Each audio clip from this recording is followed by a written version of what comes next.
రాష్ట్రంలో పిల్లలు మరియు మహిళలపై దాడులు మరియు అత్యాచారాలు పెరుగుతున్నాయన్న విషయం వాస్తవం కాదు. వాస్తవానికి మొత్తం నేరాలు మునుపటి కాలంతో పోలిస్తే 7.2% తగ్గాయి అధ్యక్ష. మొత్తం 16,809 కేసులు నమోదు చేయబడింది మరియు వాస్తవాల ధృవీకరణకు లోబడి నిందితులపై తగిన చట్టపరమైన చర్యలు తీసుకోవడమైంది అధ్యక్ష. 2023 జూన్ నుండి 24 జనవరి వరకు 18,114 కేసులు నమోదైనాయి అధ్యక్ష. 2024 జూన్ నుండి 2025 జనవరి వరకు 16,809 నమోదైనాయి అధ్యక్ష. 2023, 24, 24-25లో వ్యత్యాస శాతం -7.2% అధ్యక్ష. కళ్యాణ్ గారు. సభకు నమస్కారం అధ్యక్ష. మహిళల భద్రత అనేది ఏ ప్రభుత్వానికైనా ప్రథమ ప్రాధాన్యత ఉన్న అంశంగా ఉండాలనేసి నేను భావిస్తున్నాను అధ్యక్ష. ఈ కూటమి ప్రభుత్వం అధికారంలోకి వచ్చి 10 నెలలు అయింది అధ్యక్ష. 10 నెలల్లో చూసుకుంటే మహిళల మీద దాడులు, అత్యాచారాలు, హత్యలు చాలా భయంకరంగా పెరిగాయి అధ్యక్ష. అవి కూడా చాలా క్రూరంగా, దారుణంగా జరుగుతూ ఉన్న పరిస్థితి కనిపిస్తూ ఉంది అధ్యక్ష.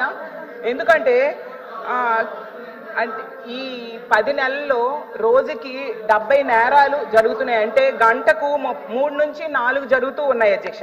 అది వాళ్ళు ఇచ్చిన అధికారిక డేటా ప్రకారమే నేను చెప్తున్నాను అధ్యక్ష. స్కూల్కి వెళ్ళే పిల్లలకి, కాలేజ్కి వెళ్ళే పిల్లల మీద, అలాగే తీసుకుంటే ఇంట్లో ఉన్న వాళ్ళ మీద, ఉద్యోగాలకు వెళ్ళే వాళ్ళ మీద, ఈవెన్ ఆర్టీసీ బస్సుల్లో పనిచేసే కండక్టర్ల మీద కూడా లైంగిక దాడులు జరుగుతున్నాయి అధ్యక్ష. ప్రభుత్వం అధికారిక డేటా ఇచ్చింది అధ్యక్ష. దాని ప్రకారం చెప్తాను. అక్టోబర్ 31 నాటికి రోజుకి 50 మంది మహిళల మీద, బాలికల మీద ఇలాంటి నేరాలు జరిగితే ఇప్పుడు జనవరి 31 నాటికి అవి రోజుకి 70 సంఘటనలు జరుగుతూ ఉన్నాయి అధ్యక్ష. అది ప్రభుత్వమే ఇచ్చింది అధ్యక్ష, నేను సొంతంగా చెప్పింది కాదు అధ్యక్ష. ఎందుకంటే జూన్ నుంచి 31 వరకు ఈ రాష్ట్రంలో మహిళల మీద, చిన్నారుల మీద జరిగిన నేరాలు మన గౌరవ మంత్రివర్యులు చెప్పారు 16,809 నేరాలు జరిగాయని. అంటే 240 రోజుల్లో 16,809 నేరాలు అంటే 70 మంది రోజుకి ఇలాంటి అఘాయిత్యాల బారిన పడుతూ ఉన్నారు అధ్యక్ష. గతంలో ఇదే సమావేశాల్లో గత సమావేశాల్లో 150 రోజుల్లో 7,393 నేరాలు మహిళలపై, చిన్నారులపై జరిగాయని చెప్పారు అధ్యక్ష. ప్రభుత్వం చెప్పింది. అంటే 150 రోజుల్లో అంటే రోజుకి 50 మంది పైన ఇలాంటి సంఘటనలు జరిగాయి. అంటే అప్పటికి ఇప్పటికీ ఎంత పెరిగాయి మనం అర్థం చేసుకోవచ్చు అధ్యక్ష. అప్పుడు 50 జరిగే రోజుకి ఇప్పుడు 70 జరుగుతున్నాయి రోజుకి. అంటే ప్రభుత్వం ఇచ్చిన లెక్కల్లో ఇలా ఉంటే పెరగడం మనకు క్లియర్ గా కనిపిస్తుంది. మరి మంత్రి గారు, గౌరవ మంత్రి గారు తగ్గాయని చెప్పడం ఎంతవరకు సమంజసమని అడుగుతున్నాను అధ్యక్ష. అసలు ఎంత క్రూరమైన, ఘోరమైన నేరాలు జరుగుతున్నాయంటే అసలు ఈ అసెంబ్లీ సమావేశాలు జరుగుతున్న టైంలోనే మనం చూసాం. కృష్ణా జిల్లాలో అయితే గన్నవరం మండలంలో అధ్యక్ష ఒక 14 ఏళ్ల మైనర్ బాలికని 4 రోజులు సామూహిక అత్యాచారం అధ్యక్ష. చాలా దారుణం. ఈ రోజు పేపర్లో వచ్చింది అధ్యక్ష, చూడండి ఎంత దారుణంగా జరిగిందో. అలాగే ముచ్చుమరి సంఘటన మనం చూసాం. 9 ఏళ్ల మైనర్ బాలిక మీద ఎంత ఘోరంగా హత్య చేసి, మొక్కలు చేసి గీసేసారి మన అందరం చూసాం అధ్యక్ష. వీటన్నిటికీ మెయిన్ కారణం ఏంటంటే మద్యము, అలాగే గంజాయి, మత్తు పదార్థాలు అధ్యక్ష. వీటిని నివారించకపోతే అధ్యక్ష ఆడపిడ్డలు రోడ్డు మీద తిరిగే పరిస్థితి ఉండదు అధ్యక్ష. అసలు వీటి వలన అసలు ఆడపిల్లల పాలిట ఇవి శాపంగా మారుతూ ఉన్నాయి అధ్యక్ష. మద్యం అయితే విచ్చలవిడిగా దొరుకుతుంది అధ్యక్ష. వీటిని కంట్రోల్ చేయాల్సిన అవసరం ఉంది అధ్యక్ష. బెల్ షాప్స్, ఎనీ టైం మద్యము, వీటిని కంట్రోల్ చేయాలి అధ్యక్ష. అయితే ఇంకొకటి ఉదాహరణ, మద్యం ఎంత ఘోరంగా ఇలాంటి నేరాలకు కారణమవుతుందో ఉదాహరణ కూడా చెప్తాను. శ్రీకాకుళం జిల్లాలో మొన్న జరిగింది అధ్యక్ష. SSR పురంలో అయితే ఒక మహిళని మద్యం మత్తులో భర్త కత్తితో పొడిచి చంపేశాడు అధ్యక్ష. అంటే ఇంత దారుణమైన సంఘటనలు జరుగుతున్నాయి అధ్యక్ష. అసలు ఈ సంఘటనలో 70% నేరాలు మద్యం మత్తులోనే జరుగుతున్నాయి అధ్యక్ష. అసలు వీటిని మద్యాన్ని గనుక, గంజాయిని తగ్గిస్తే ఖచ్చితంగా ఈ నేరాలు 80% తగ్గిపోతాయి అధ్యక్ష. ఇంకో విషయం ఏంటంటే ఇలాంటి నేరాలకి అధ్యక్ష రెండే సొల్యూషన్స్ అధ్యక్ష. కఠినమైన శిక్షలు ఉండాలి. రెండోది ఏంటంటే ఇవి జరగకుండా నివారించాలి అధ్యక్ష. కఠినమైన శిక్షణ ఉండాలనేసే గతంలో జగన్మోహన్ రెడ్డి గారు దిశ చట్టము శాసనసభలో ఆమోదం చేసి కేంద్రం దగ్గరికి పెడితే అది పెండింగ్ లో ఉంది అధ్యక్ష. అధ్యక్ష నేను క్వశ్చన్ అడగలేదు అధ్యక్ష. ఇంకోటి ఏంటంటే నివారణకు కూడా దిశ యాప్ ని తీసుకొచ్చారు అధ్యక్ష. ప్రభుత్వం నేను వినడం జరిగింది. దిశ యాప్ ని పేరు మార్చి శక్తి యాప్ అని పెట్టారు. చాలా సంతోషం అధ్యక్ష. ఏదో ఒక యాప్ పేరు మార్చినా పర్వాలేదు, మహిళల భద్రత కోసం ఉండాలి అనేసి మేము కోరుకున్నాము. గతంలో వీళ్ళు విమర్శించిన అదే దిశ యాప్ ని శక్తి యాప్ గా పేరు మార్చి పెట్టడం చాలా సంతోషం, మేము స్వాగతిస్తున్నాం అధ్యక్ష. అయితే ఇప్పుడు నా డౌట్ ఏంటంటే ఇప్పుడు ఈ శక్తి యాప్ తెచ్చారు, చాలా సంతోషం. దీన్ని ఎంతమంది డౌన్లోడ్ చేసుకుంటున్నారు? డౌన్లోడ్ చేసుకోవడానికి కూడా అవగాహన కార్యక్రమాలు అయితే జరగాలి అధ్యక్ష. నేను ప్రభుత్వాన్ని సూచన ఇస్తున్నాను ఏంటంటే అవగాహన కార్యక్రమాలు ఏదైనా తెలియజేస్తున్నారా? అలాగే ఎక్కువగా లైంగిక వేధింపులు పాఠశాలలో జరుగుతున్నాయి అధ్యక్ష. అయితే ఈ లైంగిక దాడుల నుంచి కాపాడడానికి ఏవైనా అవగాహన కార్యక్రమాలు పాఠశాలలో ఏర్పాటు చేస్తున్నారా? అలాగే మహిళా కళాశాలలు పాఠశాలలు దగ్గరగా విద్యా సంస్థల దగ్గరలో బెల్ షాప్స్ ఇలాంటివన్నీ ఉన్నాయి అధ్యక్ష. వీటిని లేకుండా చేయడానికి ఏమైనా చర్యలు తీసుకున్నారా మంత్రి గారు చెప్పాలి. అలాగే అధ్యక్ష ఇంకో డౌట్, దిశ పోలీస్ స్టేషన్స్ లో సిబ్బందిని అంటే వీళ్ళు ఇప్పుడు పెట్టిన మహిళా పోలీస్ స్టేషన్స్ లో సిబ్బందిని పెంచే ఆలోచన ఉందా? అలాగే దిశ పోలీస్ స్టేషన్స్ సంఖ్యను పెంచే ఆలోచన ఉందా? గౌరవ మంత్రి వర్యులు చెప్పాల్సిందిగా కోరుతూ మీరు రాసుకొచ్చినప్పుడు చూసుకోవాలి. మీరు అడిగా దిశ పోలీస్ స్టేషన్ సంఖ్య పెంచడం ఏంటి? మహిళా పోలీస్ స్టేషన్ కూర్చోండి చెప్పండి మంత్రి గారు, కూర్చోండి. మేడం మీరు మాట్లాడతారా? 1 minute. నమస్తే అధ్యక్ష. ఈ మహిళల మీద చేస్తున్న అత్యాచారాలు, దాడులు, లైంగిక వేధింపులు చూస్తుంటే అధ్యక్ష మహిళలకు స్వేచ్ఛ కరువు అవుతుందా, రక్షణ కరువు అవుతుందని ఆలోచించే పరిస్థితి అధ్యక్ష. అయితే అధ్యక్ష వచ్చే కాలానికి కానీ స్వేచ్ఛగా తిరిగే పరిస్థితి కూడా లేదు అధ్యక్ష మహిళలు. అయితే ఎక్కడ చూసినా అధ్యక్ష ఇక్కడ అక్కడని కాదు, బస్ స్టాండ్లలో కానీ స్కూల్స్లో కానీ హాస్టల్స్లో కానీ అలాగే హాస్పిటల్స్ అధ్యక్ష చివరికి పోలీస్ స్టేషన్లలో కూడా లైంగిక వేధింపులు జరగడం అధ్యక్ష చాలా దారుణంగా ఉంది. మహిళలను రక్షించే బాధ్యత ప్రభుత్వం మీద ఎక్కువగా ఉంటుంది, అందరి బాధ్యత అని కూడా తెలియజేస్తున్నాను అధ్యక్ష. ఇక్కడ నా క్వశ్చన్ ఒకటే అధ్యక్ష, దిశ యాప్ను శక్తి యాప్గా తీసుకురావడం జరిగింది అధ్యక్ష. దిశ యాప్ లాగే శక్తి యాప్ కూడా పనిచేస్తుందా? అలాగే మహిళలకు చెప్పనివ్వండి చిరంజీవి గారు, చెప్పనివ్వండి సార్. ఇది అందరూ సార్ సార్ సార్ అందరూ మేడం మీరు చెప్పండి. లైంగిక వేధింపులకు గురి అవుతున్న మహిళలందరికీ ఎలాంటి రక్షణ కల్పిస్తారని క్వశ్చన్ వేస్తున్నాను అధ్యక్ష. ధన్యవాదాలు అధ్యక్ష.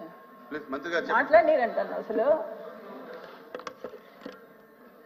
అధ్యక్ష ఒక చిన్న అప్పీల్ అధ్యక్ష, ఎందుకంటే నేను మాట్లాడితే ఎలాగో అరుస్తారు వాళ్ళు. నేను ముందే ఏమంటున్నానంటే దయచేసి చెప్పండి అధ్యక్ష. నేను అప్పీల్ టు చైల్డ్ అబ్బా, అప్పీల్ టు చైల్డ్ అధ్యక్ష. ఏం లేదు, ఇది మహిళల గురించి భద్రత గురించి అందరికీ చిత్తశుద్ధి ఉంది. గౌరవ సభ్యురాలు క్వశ్చన్ వేస్తే నేను ఆన్సర్ చేయాల్సిన అవసరం ఉంది. కాకపోతే మీ ద్వారా ప్రజలు కూడా కొన్ని వాస్తవాలు చెప్పాలి. నేను ఆవిడ మాట్లాడినంతసేపు నేను నోరు ఇప్పలేదు. నేను దయచేసి మేము మాట్లాడుతున్నప్పుడు కొంచెం వినండి, తర్వాత అడగమనండి. ఏదైనా డౌట్ వస్తే తర్వాత అడగమనండి. అది మీ ద్వారా నేను అప్పీల్ చేస్తున్నాను అధ్యక్ష. ఫస్ట్ ఆఫ్ ఆల్ అధ్యక్ష, ఈరోజు మహిళల రక్షణ విషయంలో పెరుగుతున్నాయా తగ్గుతున్నాయా అంటే సభ్యురాలు క్వశ్చన్ అడుగుతూ చెప్పారు అధ్యక్ష. పెరగటం అంటే సంఖ్య నుంచి పెరగటం అధ్యక్ష, అంతే తప్పించి లాస్ట్ ప్రీవియస్లో 18,000 సుమారుగా ఐ థింక్ 114 చెప్పాను నేను. ఏదది 18,114 అధ్యక్ష. 18,114 నుంచి 16,000 ఆటికి తగ్గింది అధ్యక్ష. 16,000 సుమారు తగ్గింది అధ్యక్ష.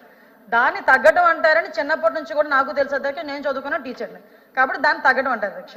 ఇప్పుడు విషయం ఏంటంటే అధ్యక్ష, రాష్ట్రంలోని గంటకి 3 జరుగుతున్నాయి, ఇవి పెరిగిపోతున్నాయి అన్నారు అధ్యక్ష. మరి 18,000 జరిగినప్పుడు గంటకి 5 ఉన్నాయి అధ్యక్ష. ఇప్పుడు 5 నుంచి 2024 జూలై నుంచి జనవరి వరకు ఉన్న సిచ్యువేషన్ని నేను ఇంతవరకు కూడా తీసుకురావడం జరిగింది అధ్యక్ష. అంటే సుమారుగా తగ్గింది అధ్యక్ష. అది మనం వాస్తవాల ప్రకారం రికార్డెడ్ ప్రకారం మేము ఇచ్చాం కాబట్టి అది ఒప్పుకొని తీరాల్సింది. నెక్స్ట్ ఇంకోటి అధ్యక్ష, ఏదైతే గౌరవ సభ్యురాలు కొన్ని మెన్షన్ చేశారు అధ్యక్ష, గౌరవ సభ్యురాలు మాట్లాడేటప్పుడు ఇప్పుడు ఇందులో అధ్యక్ష కొంచెం నేను గవర్నమెంట్ చేసిన ఇనిషియేషన్ తీసిన తర్వాత దానికి విషయం చెప్తాను అధ్యక్ష. కేవలం అధ్యక్ష ఈరోజు నేరాలను నియంత్రించాలి, మహిళల భద్రత మీద ప్రత్యేకంగా దృష్టి పెట్టాలని గౌరవ చంద్రబాబు నాయుడు గారు ఆదేశాల సీఎం గారు ఆదేశాల మేరకు అధ్యక్ష సెపరేట్ గా ఎప్పుడూ లేని విధంగా ఈ రాష్ట్రంలో మొట్టమొదటిసారిగా మహిళా వింగ్ ని సెపరేట్ గా ఒక వింగ్ ని ఏర్పాటు చేయడం జరిగింది అధ్యక్ష. మన ఐజీ లెవెల్ ఒక మహిళా అధికారిని ఏర్పాటు చేసుకుని డిఎస్పీ లెవెల్ అధికారులు కూడా లేడీ అధికారులను ఏర్పాటు చేసుకుని రాష్ట్రం మొత్తం మీద సపరేట్ గా ఒక మహిళా రక్షణ వింగ్ ని, మహిళా శిశు రక్షణ వింగ్ ని ఒకటి ఏర్పాటు చేయడం జరిగింది అధ్యక్ష. దానికి ఎప్పుడూ లేని విధంగా 17 కోట్ల రూపాయలను కూడా బడ్జెట్ లో కేటాయించడం జరిగింది అధ్యక్ష. దీన్ని బట్టి ఈ రోజు మహిళల భద్రత పట్ల ఈ ప్రభుత్వం ఎంత చిత్తశుద్ధితో ఉందో కూడా మనందరికీ అర్థమవుతుంది అధ్యక్ష. వాటితో పాటు అధ్యక్ష మహిళల భద్రత యాప్, అమ్మ మీరు దిశ యాప్ అన్నారు, మేము శక్తి యాప్ అన్నాం. What ever it A app జరిగినా కూడా మీరు దిశ యాప్ ని మీరు ఏ రకంగా ఇంప్లిమెంట్ చేశారన్నది మీకు తెలుసు. దిశ యాప్ ఇప్పుడు శక్తి యాప్ ని మేము ఏ రకంగా ఇంప్లిమెంట్ చేస్తున్నామో మీకు తెలుసు. అందులో ఉన్న కొన్ని ఫీచర్స్ వేరు, ఇందులో ఉన్న ఫీచర్స్ చాలా మట్టుకు వేరుగా ఉన్నాయి. ఇంకొంచెం మహిళల భద్రతకి చేరువయ్యే విధంగా మేము చేసుకున్నాం. దిశ యాప్ ని మగాళ్ళ చేత డౌన్లోడ్ చేయించుకున్న పరిస్థితి ఆ రోజుల్లో ఉంటే ఈ రోజు ఎటువంటి టార్గెట్స్ లేకుండా కేవలం స్వచ్ఛందంగా దిశ యాప్ ని నిన్న 5,279 మంది డౌన్లోడ్ చేసుకున్నారు. ఇప్పటి వరకు 1,49,000,000,93,069 మంది ఈ రోజు శక్తి యాప్ ని డౌన్లోడ్ చేసుకున్నారు. మీరు రికార్డెడ్ గా అడిగారు కాబట్టి రికార్డెడ్ గా చెప్తున్నా. అదొకటి అధ్యక్ష. ఇంకోటి అధ్యక్ష మహిళా భద్రతా బృందాలను కూడా ఏర్పాటు చేయడం జరిగింది అధ్యక్ష. సుమారుగా పెట్రోలింగ్ చేయడానికి కూడా శక్తి టీమ్స్ ని ఏర్పాటు చేసుకొని ఎక్కడ కూడా ఈవ్ టీజింగ్ కూడా జరగకుండా స్కూల్స్ దగ్గర కాలేజెస్ దగ్గర కూడా ఈ శక్తి టీమ్స్ ని ఏర్పాటు చేసుకొని ఎక్కడ కూడా ఇబ్బంది లేకుండా చూసుకునే బాధ్యత కూడా తీసుకుంటున్నాం. అదేవిధంగా అధ్యక్ష ఇప్పుడు నైట్ షెల్టర్స్ కూడా ఏర్పాటు చేస్తున్నాం అధ్యక్ష. నైట్ షెల్టర్స్ ని కూడా మొన్ననే మేమందరం కూడా డిస్కస్ కూడా చేసుకున్నాం. ఈ ఎన్జిఓస్ ని కూడా మేము ఇన్వైట్ చేసి వాళ్ళు కూడా సపోర్ట్ కూడా తీసుకొని గ్రామాల వైజ్ గా నైట్ షెల్టర్స్ ని ఏర్పాటు చేయాలన్నది కూడా మా ఉద్దేశం అధ్యక్ష. దీనికల కారణం ఏంటంటే సడన్ గా ఏదో ఇంట్లో గొడవ జరిగితే ఆడబిడ్డ రోడ్డు మీదకి వచ్చేస్తుంది.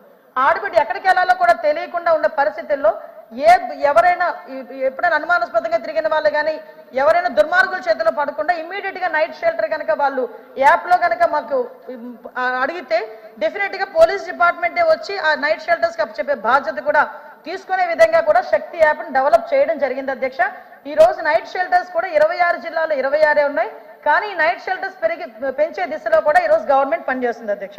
ముఖ్యంగా అధ్యక్ష డ్రోన్స్ నిఘా విషయం అధ్యక్ష. ఇక్కడ గౌరవ సభ్యులతో పాటు మీ ద్వారా ప్రజలు కూడా చెప్తున్నారు అధ్యక్ష. ఒక కేసుని ఛేదించాలన్నా ఒక కేసులో ఒక అక్యూజ్ ని పట్టుకోవాలన్నా డిపార్ట్మెంట్ కి ఒక సిస్టమ్ ఉంటుంది అధ్యక్ష.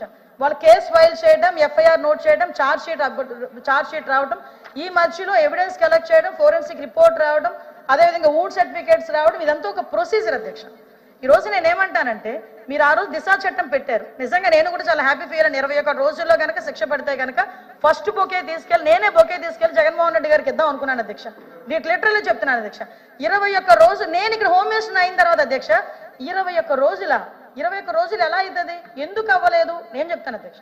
ఫోరెన్సిక్ ల్యాబొరేటరీ కనీసం కన్స్ట్రక్షన్ లోనే బిల్డింగ్ ని కూడా కంప్లీట్ చేయడానికి కేవలం అమరావతిలో ఉందన్న పాపానికి 290 కోట్ల రూపాయలను కూడా పక్కన పెట్టేసి ఈ రోజుకి కూడా ఫోరెన్సిక్ ల్యాబొరేటరీని పూర్తి చేయని పరిస్థితిలో ఉంటే నీకు ఫోరెన్సిక్ రిపోర్ట్ ఎలా వచ్చింది? ఈ రోజు నిందితుడిని పట్టుకోవాలంటే కనీసం ఫింగర్ ప్రింట్ ఐడెంటిఫికేషన్ సిస్టమ్ కి సంబంధించి డబ్బులు కట్టకపోతే, దాన్ని రెన్యువల్ చేయకపోతే, ఆ సిస్టమ్ పని చేయకపోతే ఎలా పట్టుకుంటారు? నిందితులను ఎలా పట్టుకుంటారు? ఎవిడెన్స్ ఎలా కలెక్ట్ చేస్తారు? దాన్ని ఎలా సబ్మిట్ చేస్తారు? కనీసం ఊన్ సర్టిఫికేట్ ఇవ్వడానికి కూడా గవర్నమెంట్ హాస్పిటల్స్ లో డాక్టర్స్ లేని పరిస్థితుల్లో 21 రోజుల్లో ఎలాగ చట్టాన్ని అమలు చేద్దామని అనుకున్నారో అవే ల్యాబ్సెస్ ఆ రోజు మనకి సెంట్రల్ గవర్నమెంట్ పంపిస్తే తిరిగి వాళ్ళు ఏమి చెప్పలేక ఈరోజు చట్టాన్ని కూడా పక్కన పెట్టే పరిస్థితి. అధ్యక్ష ఇది దయచేసి వినాలి అధ్యక్ష. ఇది మహిళల భద్రత మీద చాలా ఎక్కువగా ఉండే అధ్యక్ష. దయచేసి నాకు సమయం ఇవ్వాలి. యాజ్ మంత్రిగా అడుగుతున్నాను అధ్యక్ష. ప్రశ్నకి సమాధానం అధ్యక్ష. మీరు వాళ్ళు అడిగారు కాబట్టి ప్రశ్నకు సమాధానం చెప్తున్నా. అదేవిధంగా అధ్యక్ష సీసీటీవీస్ పనిచేయట్లేదు అధ్యక్ష. సీసీటీవీస్ లాస్ట్ గవర్నమెంట్ లో మొత్తం పనిచేయడం మానేసి ఇప్పుడు 1,00,000 సీసీటీవీస్ టార్గెట్ గా పెట్టుకొని సుమారుగా 50,000 పైన ఈ రోజు సీసీటీవీస్ ఇన్స్టాల్ చేసి వాటి పరంగా ఈ రోజు నేరస్తులను పట్టుకునే పరిస్థితి. మీకు ఎగ్జాంపుల్ అధ్యక్ష, నిన్ననే అనకాపల్లిలో ఒక హత్య జరిగింది, ఒక ట్రాన్స్జెండర్ హత్య జరిగింది. సుమారుగా 18 గంటల లోపల నిందితులను పట్టుకునే పరిస్థితి. దేని ద్వారా అధ్యక్ష? సీసీటీవీ కెమెరాల ద్వారా కాదా? మాకున్న డిపార్ట్మెంట్ మొత్తం అక్కడన్న ఎస్పీ, డిఎస్పీ, అదేవిధంగా ఇక్కడున్న ఆఫీసర్స్ అందరూ కోఆర్డినేట్ చేసుకుంటే కనీసం అన్ఐడెంటిఫైడ్ బాడీ అధ్యక్ష, కనీసం ఫేస్ కూడా లేదు అధ్యక్ష. అటువంటి పరిస్థితుల నుంచి ఈ రోజు ఛేదించే అక్యూజ్ ని పట్టుకొని ఈ రోజు మేము ప్రొడ్యూస్ చేసే పరిస్థితికి వచ్చామంటే ఈ రోజు సీసీటీవీస్ అధ్యక్ష. డ్రోన్స్ అధ్యక్ష, డ్రోన్స్ మీద విషయం చెప్తున్నా అధ్యక్ష. ఇందాకే మేడం గారు గన్నవరం పోలీస్ కేసు విషయంలో ఆ అమ్మాయి మీద రేప్ జరిగింది, గ్యాంగ్ రేప్ జరిగింది అన్నారు అధ్యక్ష.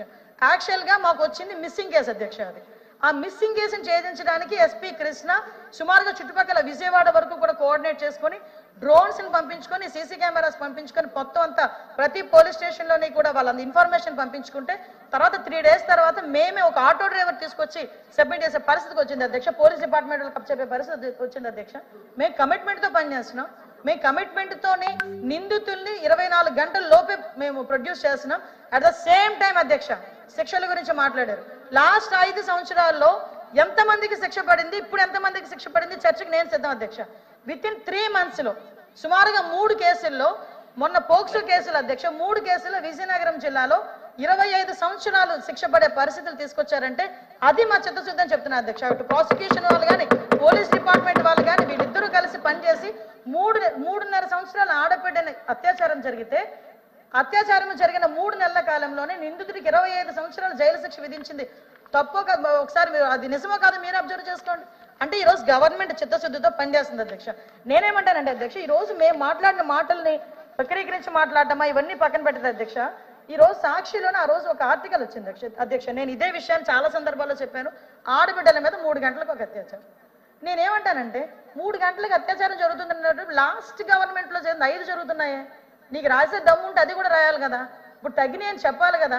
కనీసం ఆడబిడ్డకు ధైర్యం వస్తుంది కదా. అంటే ఒక పత్రిక నడుపుతున్నవాడు కూడా రాజకీయం చేసుకుని ఉంటుంటే ఆడపిల్లల మీద ఎలాగా జరుగుతుంది అధ్యక్ష. ఇంకొకటి అధ్యక్ష, ఈ డిపార్ట్మెంట్ నేనంటే ఉన్న మా సభ్యుల్ని అదేవిధంగా అందరి సభ్యుల్ని కోరుకుంటున్నా, అవేర్నెస్ క్రియేట్ చేయాలి. ప్రతి ఒక్క దగ్గర కూడా ఇందాక మేడం చెప్పారు గాంజాయి మద్యం విపరీతంగా పెరిగిపోయిందని. నేను కాంట్రవర్సీ కాదు, నేను క్లియర్ గా చెప్తున్నా. లాస్ట్ గవర్నమెంట్ లో మద్యపాన నిషేధం చేస్తానని చెప్పి భూమ్ లాంటి ఎన్నో నాసిరకమైన మద్యాలు తీసుకొచ్చి చాలా మంది జీవితాలతో ఆడుకున్న పరిస్థితి. ఈ రోజు నేను అక్కడికే వస్తున్నాను తమ్ముడు, అక్కడికే వస్తున్నా.